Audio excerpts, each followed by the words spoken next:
falando de necessidades que temos para alcançar a felicidade. E hoje ele vai falar da necessidade da perda do medo à morte. O nome do capítulo é O Desprezo pela Morte torna todas as misérias da vida fáceis para nós. Então ele vai começar, aqui pelo meio do primeiro parágrafo, a dizer o seguinte: a verdade é que existe apenas uma corrente que mantém todo mundo em cativeiro, o amor à vida. Ou seja, o amor à vida física, como se fosse o único tipo de vida que existe, porque, em geral, na nossa superficialidade, é a única que conhecemos. Não é que eu proponha fazer a morte tão indiferente para nós como é se os cabelos de um homem são pares ou ímpares, pois com amor próprio e desejo implantado em cada ser de autopreservação e um longo convívio entre a alma e o corpo, os amigos podem ser relutantes em se separar. E a morte pode ter uma aparência do mal, embora na verdade não tenha nela mesma nenhum mal. Isso ele quer dizer, a morte não quero dizer que seja tão significante quanto os fios do teu cabelo ser pares ou ímpares, mas ela tem uma importância relativa. Nós sentimos essa separação do corpo com a alma, porque estão muito habituados os dois a viverem juntos. E cada um seguir o seu caminho pode parecer algo estranho para a consciência, que fica a princípio um pouco confusa, porque é acostumada a estar identificada com o corpo. Mas não é mais do que uma confusão momentânea, e a vida prossegue num outro plano. Além disso, devemos ir para um lugar estranho no escuro e sob grandes incertezas do nosso estado futuro. No escuro, porque não sabemos, parece escuro para nós. De modo que as pessoas morrem em terror, porque não sabem para onde vão e tendem a fantasiar o pior do que não entendem. Esses pensamentos são de fato suficientes para assustar um homem de grande resolução, sem um maravilhoso apoio do alto. Ou seja, sem que haja um apoio de uma vida espiritual profunda, o homem pode se sentir realmente abalado. O mais corajoso dos homens pode chegar a sentir algum medo da morte, se não existe alguma base de uma vida espiritual mais sólida. Além disso, nossos escrúpulos e enfermidades naturais são auxiliados pelos raciocínios e fantasias de todas as idades e em sua descrição infame e horrível do outro mundo. Ou melhor, tendo como certo que não haverá recompensas e punição, eles têm ainda mais medo de uma aniquilação do que do próprio inferno. Ou seja, Platão inclusive fala isso no diálogo chamado A República, que na sua república ideal seria proibido que se falasse mal da morte, que se criasse fantasias horrorosas do que iria acontecer depois da morte, porque ele queria homens corajosos para enfrentar a vida e a morte com naturalidade quando necessário. Ou seja, era proibido que se ensinasse aos homens que depois da morte viriam grandes horrores, porque isso manteria as pessoas excessivamente apegadas à vida, mesmo quando a vida já não tem mais sentido.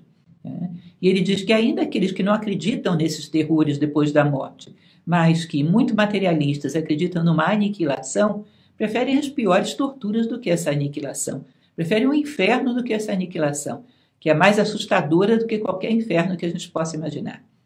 Então, a nossa imaginação torna as coisas bem piores do que realmente são, como em geral acontece. Quando a nossa imaginação se torna fantasia, ela cria um monte de fantasmas e terrores desde a nossa infância, com um monstro escondido debaixo da cama. E por aí, à frente, continuamos criando monstros escondidos em todos os cantos e sempre nos assustando mais do que o necessário. Mas o que é que tememos? É uma coisa terrível morrer. Bem, e não é melhor sofrer isso uma vez do que sempre temê-lo? Ou seja, não é melhor sofrer isso quando tiver que sofrer do que ficar esperando a vida toda, todos os dias temendo? Ou seja, o temor que antecipa a morte faz com que você morra 1000 vezes, como dizia o personagem Júlio César do romance de Shakespeare. O homem corajoso morre uma só vez. E o homem covarde morre muitas vezes, milhares de vezes. A cada dia que ele teme a morte, ele está morrendo um pouco, antecipando esse medo da morte. Se você deixa para vivê-la no momento que ela surgir, você vive bem melhor. Agora, hoje é viver. Nós morreremos um dia, mas não é hoje esse dia. Então que vivamos bem e tranquilos, dando o nosso melhor. E deixamos para pensar na morte quando ela se apresentar diante de nós. A própria terra sofre comigo e diante de mim. Quantas ilhas são engolidas pelo mar? Por sobre quantas cidades navegamos? Ou seja, tantas coisas que já foram grandiosas morrem. Não, quantas nações estão totalmente perdidas, seja por inundações, seja por terremotos. E terei medo do meu pequeno corpo? Ou seja, coisas grandiosas foram consumidas pela morte. Por que eu vou achar que a imortalidade vai brindar particularmente esse meu pequeno e frágil corpo?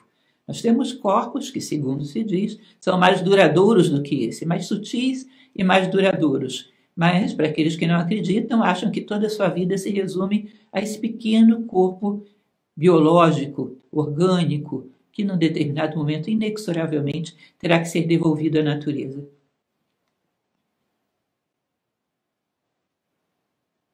Por que deveria eu, que tenho certeza da minha morte e que todas as outras coisas são mortais, temer chegar eu mesmo ao meu último suspiro? Ou seja, quando eu sei que eu estou no meio de uma natureza que tudo que eu posso olhar e pensar é mortal, até mesmo o planeta no qual pisamos, até mesmo o sol que nós sentimos o seu efeito sobre nós, qualquer coisa que você possa perceber à sua volta é tão mortal quanto você.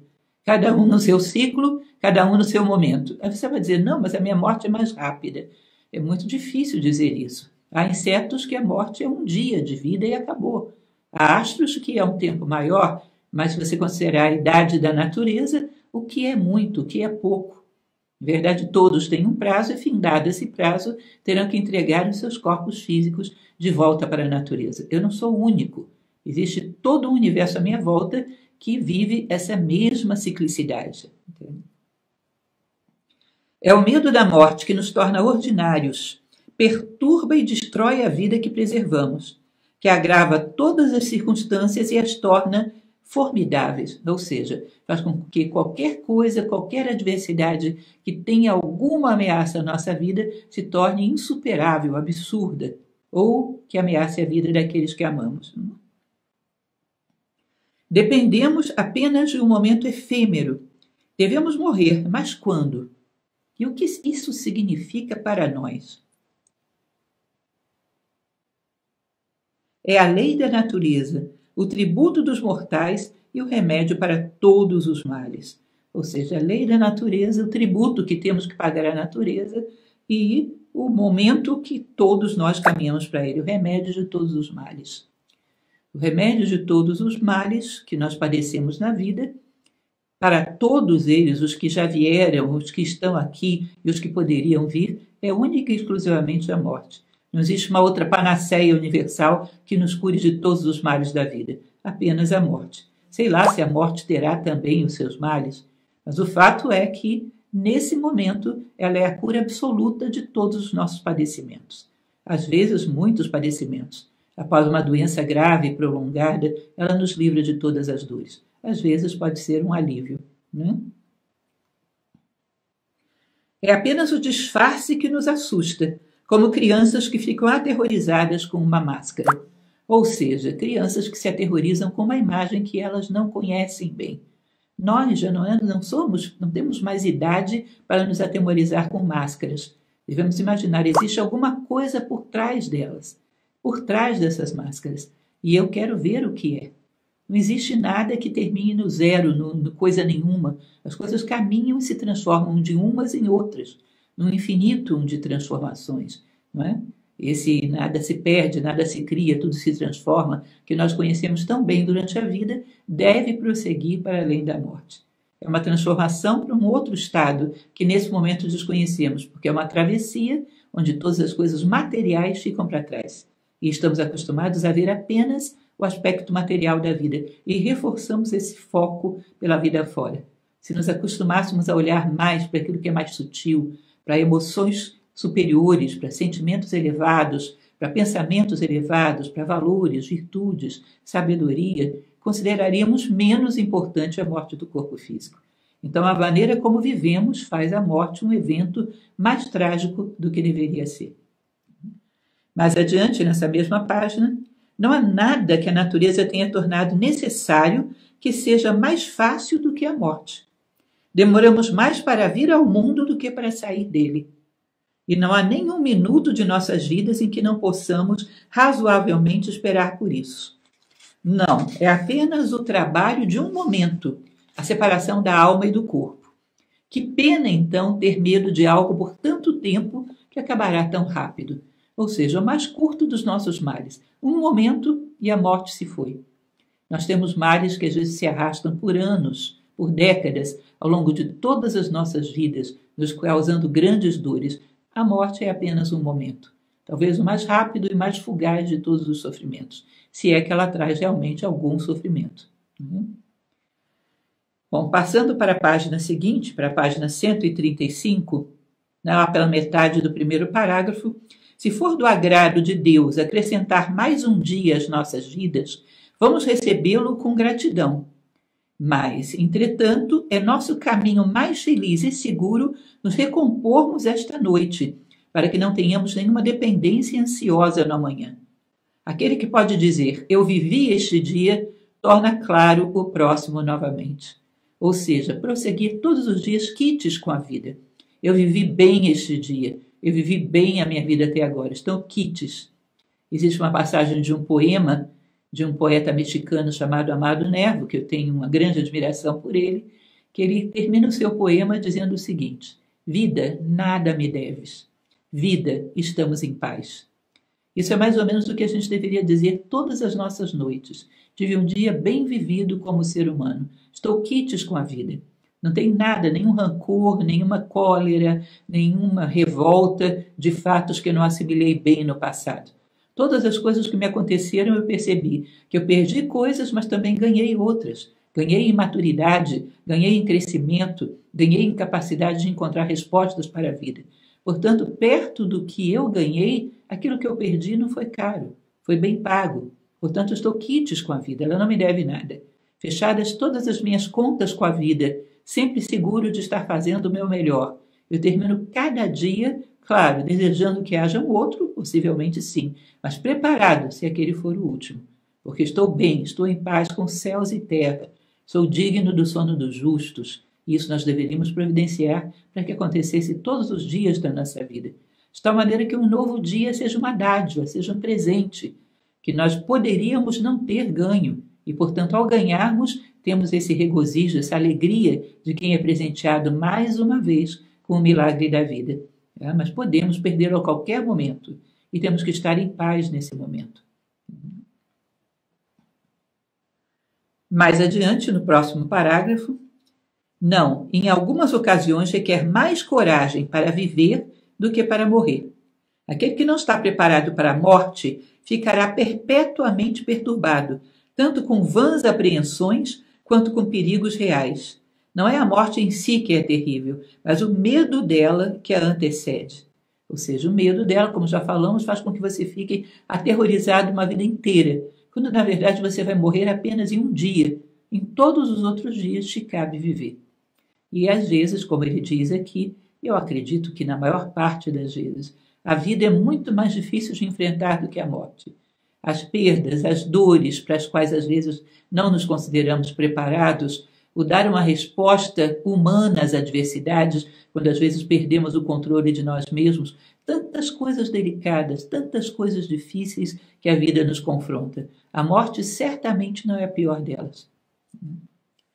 Continuando, a nossa próxima página, ele vai contar uma grande quantidade de casos antigos de pessoas que tiveram um confronto heróico com a morte. Vale a pena ler, mas estou pegando para vocês apenas os pontos mais fundamentais do que ele afirma sobre a vida e sobre a morte. Aqui na página 136, nesse segundo parágrafo, quantos são os que, entre as apreensões da morte e as misérias da vida, não sabem o que fazer consigo mesmos? Ou seja, tem tempo disponível e não sabem o que fazer com esse tempo. Não tem um sentido de vida que justifique cada dia. Quem tem um sentido de vida é aquele que diz, tomara que eu tenha um dia a mais para chegar mais perto dessa estrela, para chegar mais perto desse ideal. Quem não tem nenhum sentido de vida vive meio a esmo, andando de um lado para outro sem muito sentido, ou seja, os dias são desperdiçados. Esses dias que depois ele deseja tão ardentemente, muitos deles ele jogou fora sem nenhum propósito. E isso é uma das nossas contradições. Enquanto temos vida, desperdiçamos a vida. Quando a morte se aproxima, queremos desesperadamente de volta aqueles dias que desperdiçamos. Portanto, fortifiquemo-nos contra aquelas calamidades das quais o príncipe não está mais isento do que o mendigo. Ou seja, tanto o príncipe quanto o mendigo, quanto qualquer ser da terra, tem a morte como certa, e não há nada que se possa fazer contra isso. Talvez um dia possamos alcançar maior longevidade, mas derrotarmos definitivamente a morte, isso é uma fantasia. Mas cedo ou mais tarde, um dia teremos que confrontá-la. Seja qual for a nossa natureza, a nossa condição em vida, um dia teremos que confrontá-la.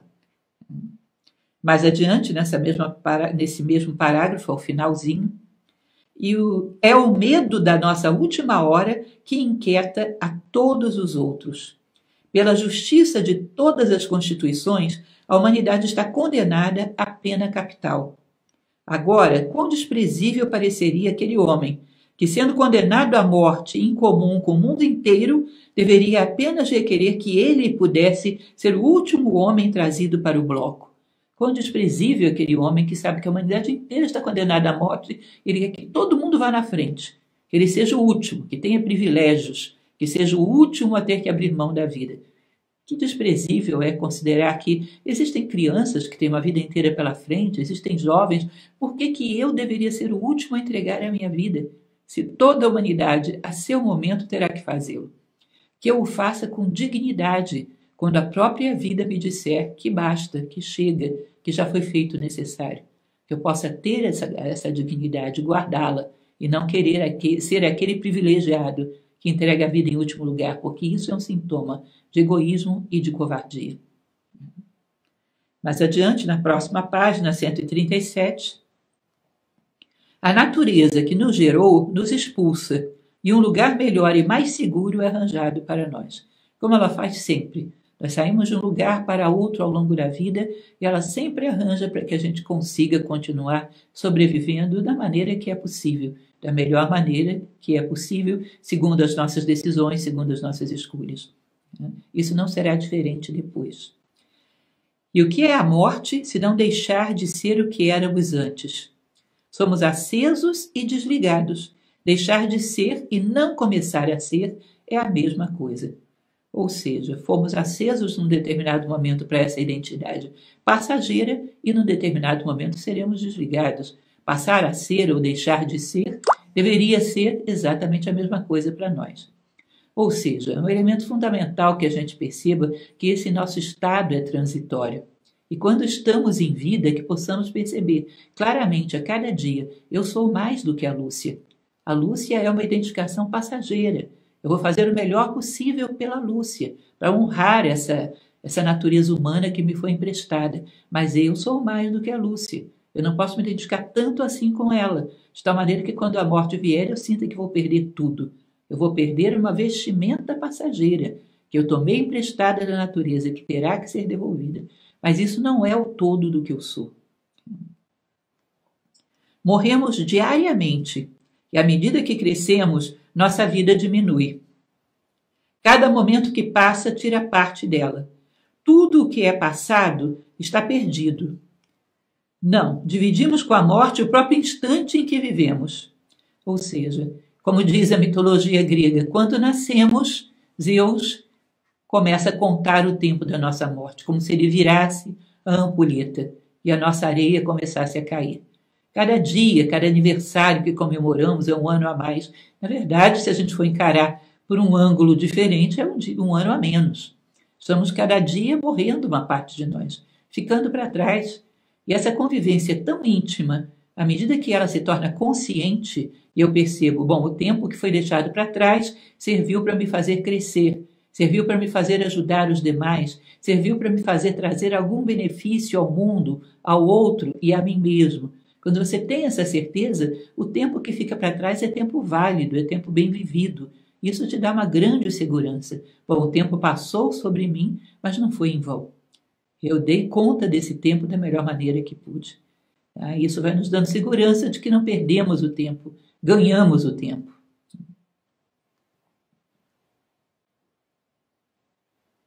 Assim como o último grão de areia na ampulheta não mede a hora, mas a encerra. Então, o último momento que vivemos não inventa a morte, mas a conclui. Nós viemos morrendo desde que nascemos. O último momento não inventa a morte, apenas a conclui. Há alguns que oram mais fervorosamente pela morte do que nós pela vida. Mas é melhor recebê-la com alegria quando ela chega, do que apressá-la antes do tempo. Ou seja, aqueles que desejam a morte, talvez por desespero, por desencanto, por desânimo ou falta de confiança na vida. Nós temos que recebê-la com alegria quando é o momento dela e não querer antecipá-la, porque isso também é um outro tipo de fuga, é uma má relação com a vida quando ela ainda se faz necessária. Há que confiar na vida no momento em que ela se apresenta e no momento em que ela se retira, que será o melhor para nós. Mais adiante, no próximo parágrafo, bem, mas gostaria de viver para fazer mais o bem e me desempenhar nas funções da vida, como se morrer não fosse dever de todo homem que vive.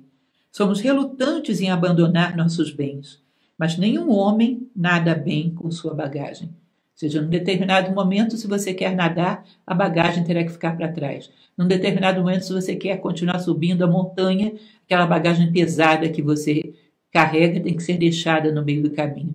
Numa hora, se quisermos avançar, muita coisa vai ter que ser deixada para trás. Ou seja, considerar que aquilo que fizemos pela vida, quando a morte diz chegou a hora, foi o melhor que pudemos fazer. Foi o necessário, foi o suficiente. A morte não se engana, ela sabe exatamente qual é o momento necessário para cortar a nossa vida. Por várias razões, kármicas, seja lá o que for, mas é o momento necessário. Nós não somos mais sábios do que a vida. A vida sabe exatamente o que faz com cada um de nós. É preciso vencer a ideia fantasiosa de que, se eu pudesse escolher, as minhas escolhas seriam melhores do que as da vida. Acreditar na vida e saber que ela sabe o que faz. E ela tem um propósito para nós. E ela não nos condena ao nada, ela nos condena a continuar a nossa trajetória de uma forma diferente, onde podemos ser mais úteis, onde podemos talvez reciclar para começar um período de maior utilidade, ou seja o que for necessário para que a gente continue avançando. O propósito da natureza é levar todos os seres cada vez mais em direção ao ideal que lhes é próprio. E ela fará isso através da vida ou através da morte, através dos meios que forem necessários. Continuando, na página 138, na metade do segundo parágrafo, é uma loucura tão grande temer a morte quanto temer a velhice. Não, quanto temer a própria vida, pois aquele que não deseja morrer não deve viver, visto que a morte é a condição da vida. Além disso, é uma loucura temer uma coisa que é certa, pois onde não há dúvida, não há lugar para o medo. Medo é uma coisa que pode acontecer ou não. A morte necessariamente vai acontecer. Então, por que o medo? Então, ele vai dizer que temer a velhice, por exemplo, é temer a vida, porque se você não envelhecer, você vai morrer mais cedo. Assim, temer a morte é temer também a vida, porque aquele que não vai morrer um dia não vive nunca. É próprio da vida ter um termo, ela é cíclica. Num determinado momento, ela fecha o seu ciclo, ela finda. Portanto, não querer a morte e não querer a vida. Aceitá-los ambos e não temer aquilo que é inevitável. O medo se volta sobre aquelas coisas que, se eu temer, posso evitá-las. Algo que, temendo ou não, eu vou ter que viver do mesmo jeito, é uma inutilidade temê-lo. Eu sei que isso é muito difícil de trabalhar, mas nós devemos trabalhar com essas máximas na nossa consciência, para que aos poucos elas vão nos acalmando, vão gerando em nós um estado de paz, de confiança cada vez maior, de que a vida sabe o que faz com cada um de nós. Isso dito por esse homem, Sêneca, que morreu com tanta coragem quando ele foi ordenado morrer, que soube fazê-lo com toda tranquilidade. Ou seja, ele levava a sério as coisas que ele dizia. Ele viveu as coisas que ele dizia até no mais extremo momento. Ou seja, um homem como Sêneca, um homem como Sócrates, ensinaram não só quando viveram, mas ensinaram quando morreram também, com toda a tranquilidade de um homem que está quites com a vida. Continuando mais adiante, no meio do segundo parágrafo, do terceiro parágrafo, a vida deve ser medida pela ação, não pelo tempo. Um homem pode morrer velho aos 30 e jovem aos 80. Não, o primeiro vive após a morte e o outro pereceu antes de morrer. Ou seja, o homem, às vezes, muito jovem, já tem uma maturidade muito grande, já tem uma velhice de alma, nós poderíamos dizer, como se ele tivesse aproveitado e degustado cada minuto daquela vida para avançar em direção à sabedoria, para caminhar. E às vezes você vê jovens muito maduros. Esses viveram o suficiente, ainda que a vida seja numericamente curta. Às vezes vemos idosos muito infantilizados, muito imaturos, com questões básicas ainda mal resolvidas, com nenhum domínio dos próprios instintos, com nenhum domínio de si próprios, imaturos diante da extrema velhice. Esses sempre será cedo a morte para eles, porque sempre precisariam de mais tempo para adquirir alguma coisa, fosse quanto fosse o tempo que vocês dessem para eles. Portanto, não adianta dar mais tempo. Eles não sabem como usar o tempo. Vejo a idade entre os efeitos do acaso. Quanto tempo viverei está na mão dos outros, mas está nas minhas próprias mãos o quão bem viverei. Ou seja, uma circunstância pode decidir encerrar a minha vida agora, mas nenhuma circunstância pode me obrigar a viver bem ou viver mal. Isso é uma decisão minha. Seja quanto tempo me caiba viver, viverei na sua plenitude, entregando o melhor de mim. Isso depende apenas de mim. O maior espaço de tempo é viver até que o homem seja sábio. Essa é a nossa grande meta. Todos nós queremos chegar à sabedoria. É a meta do ser humano. O que é, então, a minha meta nessa vida? Chegar o mais próximo da sabedoria que me for permitido, pelo tempo que me cabe viver.